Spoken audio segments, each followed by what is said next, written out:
नमस्ते। आज की इस बेहद दिलचस्प चर्चा में हम एक ऐसी भावना पर बात करेंगे जिससे हम सब कभी ना कभी जरूर गुजरते हैं, गुस्सा यानी क्रोध।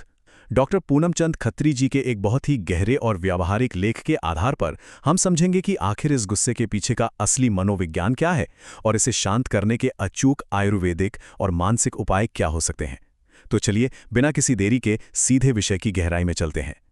शुरुआत करते हैं एक बहुत ही शक्तिशाली और एकदम सटीक प्राचीन कहावत से। जरा इस पर गौर कीजिएगा। जिस इंसान ने अपने ही दिल में गुस्से की आग लगा रखी है, भला उसे जलने के लिए किसी और चिता की क्या जरूरत है? कितनी गहरी बात है ना। मतलब जो व्यक्ति अंदर ही अंदर गुस्से में उबल रहा है, वो तो बिना किसी चिता के ही खुद को जला रहा है। ये बात साफ कर देती है कि गुस्सा किसी और का नहीं बल्कि हमारा अपना ही सबसे ज्यादा नुकसान करता है। अब इस पूरी चर्चा को हम कुछ ऐसे समझेंगे। पहला, क्रोध एक भयंकर विष कैसे है। दूसरा, इसकी असली जड़ यानी अज्ञान क्या है। तीसरा, हमारी मेरी इच्छा मेरा नियंत्रण वाली मानसिकता। चौथा, पूर्ण ज्ञान का भ्रम। और अंत में सबसे जरूरी बात, क्रोध शांत करने के अचूक उपाय। तो आइए सबसे पहले बात करते हैं पहले बिंदु की। क्रोध एक भयंकर विष। लेखक ने यहां बात को घुमाया फिराया नहीं है। उन्होंने गुस्से को सीधे एक महाव्याधि यानी एक बहुत ही भयानक बीमारी बताया है।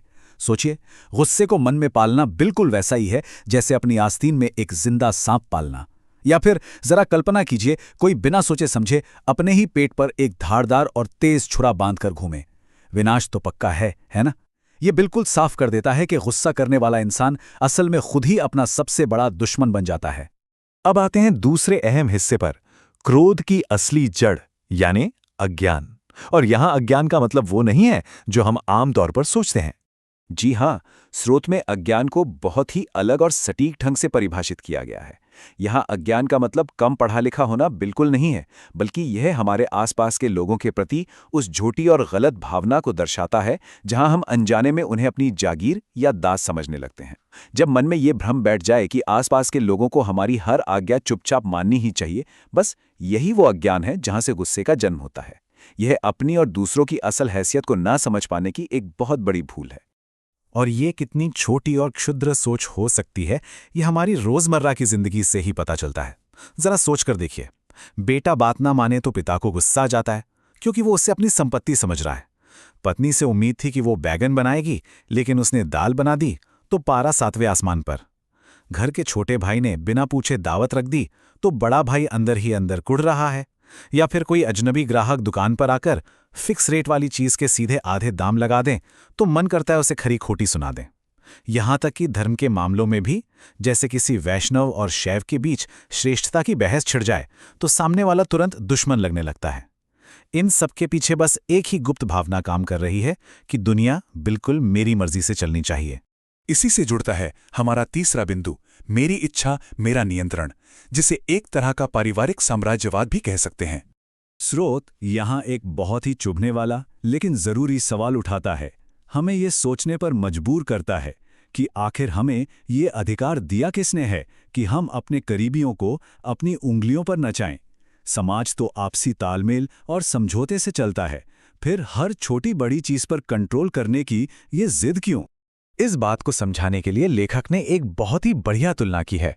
एक तरफ वो तानाशाह इंसान है जो अपने पोते पर दबाव डालता है कि वो अपनी पसंद की कबड्डी छोड़ दे और सिर्फ फुटबॉल खेले। ये तो सीधा सीधा हुक्म चलाना हुआ। वहीं दूसरी तरफ एक सच्चा मार्गदर्शक होता है जो अपनी इच्छा कभी थोपता नहीं।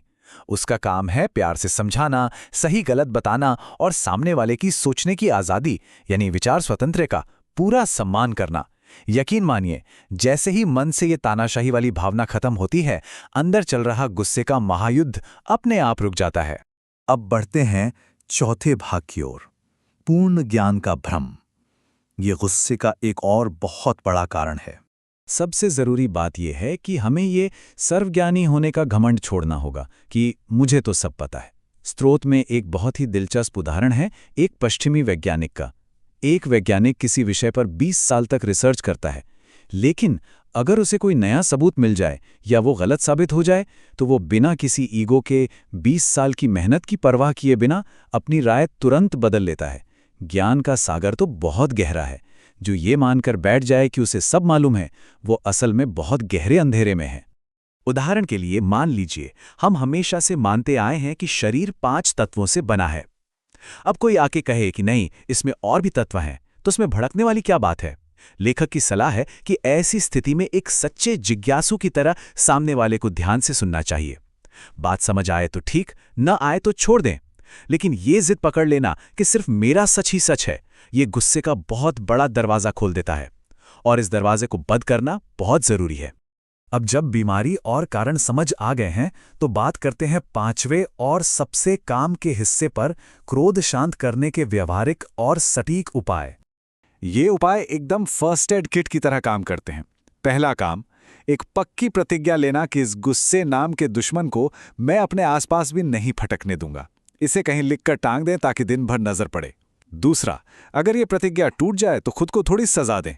या तो एकदम चुप हो जाएं, क्योंकि जब कुछ बोलेंगे ही नहीं तो झगड़ा बढ़ेगा कैसे, या फिर अपने ही गालों पर 2-4 चपटे लगा लें ताकि याद रहे कि नियम टूटा है। तीसरा है एक विशुद्ध आयुर्वेदिक नुस्खा।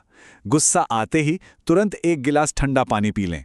यह दिमाग और शरीर की बढ़ी हुई गर्मी को पल भर में शांत कर देता है। और चौथा, तुरंत उस जगह से हट जाएं। जगह बदलते ही दिमाग का फोकस भी तुरंत बदल जाता है। इन एकदम प्रैक्टिकल उपायों के साथ साथ स्रोत एक और बहुत ही परखा हुआ आध्यात्मिक तरीका भी बताता है। जैसे ही गुस्सा आए, गायत्री मंत्र का जप शुरू कर दें। ये ध्यान भटकाने और गुस्से की आग पर पानी डालने का एक आजमाया हुआ अचूक तरीका है। ये दिमाग की उलझी हुई ऊर्जा को नकारात्मकता से खींचकर एक बहुत ही शांत और सकारात्मक दिशा में मोड़ देता है। अपनी इस चर्चा को खत्म करने से पहले स्रोत में छिपे इस एक सवाल को अपने साथ जरूर लेकर जाइएगा। रोजमर्रा की जिंदगी में जब कोई हमारी उम्मीद पर खरा नहीं उतरता और हमें गुस्सा आने लगता है, तो बस एक पल रुककर खुद से पूछना है, क्या हम वाकई अपने लोगों का मार्गदर्शन कर रहे हैं, या जाने अनजाने में उन पर किसी राजा या तानाशाह की तरह हुक्म चलाने की कोशिश कर रहे हैं? इस एक सवाल का ईमानदारी से दिया गया जवाब हमेशा के लिए गुस्से के इस जहर को बेअसर कर सकता है। इसी विचार के साथ आज की यह चर्चा यहीं समाप्त करते हैं। सीखते रहिए और आगे बढ़ते रहिए।